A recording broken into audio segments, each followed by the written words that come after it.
warahmatullahi wabarakatuh. Perkenalkan, nama saya Dia Lestari, NIM 3517116. Di sini saya akan memaparkan beberapa penjelasan terkait HIV dan AIDS. Oke, yang pertama kita akan mengetahui tentang pengertian apa itu HIV. HIV atau Human Immunodeficiency Virus adalah virus yang merusak sistem kekebalan tubuh dengan menginfeksi dan menghancurkan sel CD4. Semakin banyak sel CD4 yang dihancurkan, kekebalan tubuh akan semakin lemah sehingga rentan diserang berbagai penyakit. Dan infeksi HIV yang tidak segera ditangani akan berkembang menjadi kondisi yang serius atau yang disebut dengan AIDS. AIDS adalah stadium akhir dari infeksi virus HIV. Dan pada tahap ini, kemampuan tubuh untuk melawan infeksi sudah hilang sepenuhnya. Selanjutnya yaitu cara penularan HIV yang wajib Anda ketahui. Oke, yang pertama, pada dasarnya HIV dapat ditularkan melalui cairan tubuh termasuk darah, air mani, cairan vagina, dan air susu ibu yang terinfeksi HIV. Siapapun dari segala usia, ras, maupun jenis kelamin bisa terinfeksi HIV, termasuk bayi yang lahir dari ibu yang terinfeksi HIV. HIV tidak menular melalui apa saja. Munculnya mitos keliru soal penularan HIV juga memperparah stigma terkait orang dengan HIV atau AIDS atau disebut dengan OTH yang bisa mengalami diskriminasi sosial oleh masyarakat atau lingkungan yang salah paham.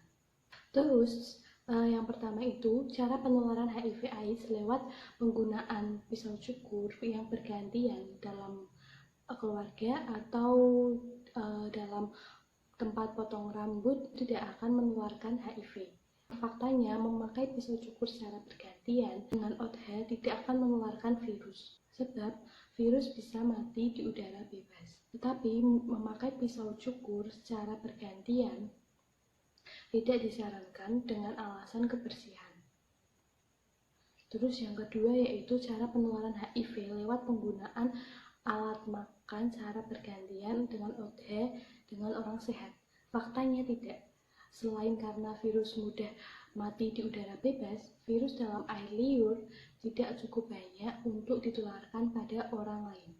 Terus yang ketiga yaitu cara penularan HIV/AIDS lewat makanan kaleng yang sudah diinjeksikan dengan darah yang mengandung virus. Faktanya salah. Virus HIV mudah mati di luar tubuh manusia. Selain itu, makanan kaleng juga melewati proses sterilisasi sehingga virus mudah mati. Terus yang keempat, cara penularan HIV melalui lewat ciuman yang faktanya salah. Virus HIV tidak di sel T, salah satu bagian sel darah putih manusia. Sel ini ada di semua cairan tubuh manusia dalam jumlah yang berbeda.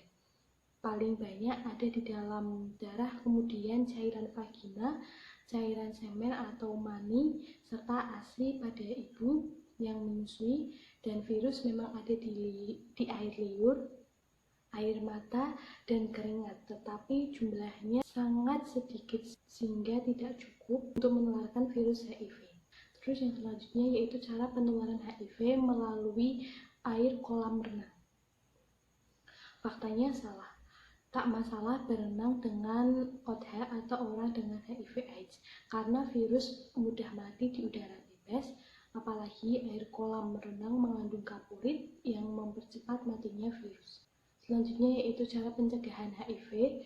Yang pertama dengan menghindari seks bebas, yang kedua jangan gunakan jarum bergantian, yang ketiga menggunakan kondom saat berhubungan seksual, yang keempat perhatikan luka yang terbuka, dan yang kelima lakukan vaksin. Melakukan tes HIV. Tes HIV adalah prosedur pemeriksaan yang dilakukan untuk mendeteksi infeksi HIV pada tubuh pasien. Dengan Dengan terdeteksinya HIV, selain bermanfaat bagi diri sendiri, individu tersebut juga bisa lebih berhati-hati agar tidak menyebarkan HIV kepada orang lain. Dan tes HIV memiliki beberapa fungsi penting, antara lain untuk mencegah penyebaran HIV, mendeteksi infeksi HIV sejak dini, serta mendeteksi darah, produk darah, atau organ dari pendonor sebelum diberikan kepada pasien lain. Dengan deteksi sejak dini, maka pengobatan menjadi lebih cepat, serta risiko penularan virus dapat diturunkan. Terus cara memberikan dukungan terhadap pengidap HIV atau ODHIV. Yang pertama, kenali penyakit. Hal pertama yang perlu Anda lakukan adalah memperkaya diri sebanyak mungkin dengan informasi terbaru dan pengetahuan dasar tentang penyakit ini agar Anda dapat membantu mereka, dan Anda perlu tahu tentang fakta-fakta HIV, bagaimana penyebarannya, bagaimana cara upaya penanganannya, bagaimana cara pencegahannya, dan bagaimana cara berkembangnya, serta bagaimana HIV ini efeknya terhadap pasien. Selanjutnya yaitu cara memberikan dukungan kepada mereka ODHIV. Yang pertama adalah ajak mereka bicara. Beritahu mereka bahwa Andalah orang yang akan selalu berada di sisi mereka untuk mendengarkan keluh kesah dan segala perasaan mereka. Ingatlah bahwa pasien HIV seringkali kesulitan untuk membuka diri dan berbicara tentang penyakit mereka. Maka dari itu, Anda harus menciptakan suasana yang membuat mereka merasa nyaman untuk bercerita dan berbicara. Terbukalah dan dekati mereka. Mendukung mood dan kesehatan fisik juga diperlukan untuk memperbaiki kondisi mereka. Yang kedua yaitu biarlah mereka tetap aktif terhadap rutinitas mereka atau rutinitas harian mereka.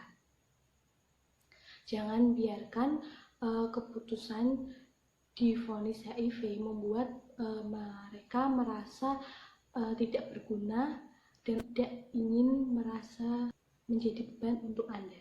Jika Anda dapat membantu mereka, jika Anda dapat membiarkan mereka ikut aktif dalam pekerjaan rumah seperti layaknya orang sehat pada umumnya, berbagi tugas pekerjaan rumah adalah hal yang baik untuk dilakukan. Dengan begitu, orang terdekat Anda tidak akan menyalahkan diri sendiri sebagai beban pada orang lain. Yang kedua, bantu mereka untuk tetap optimis.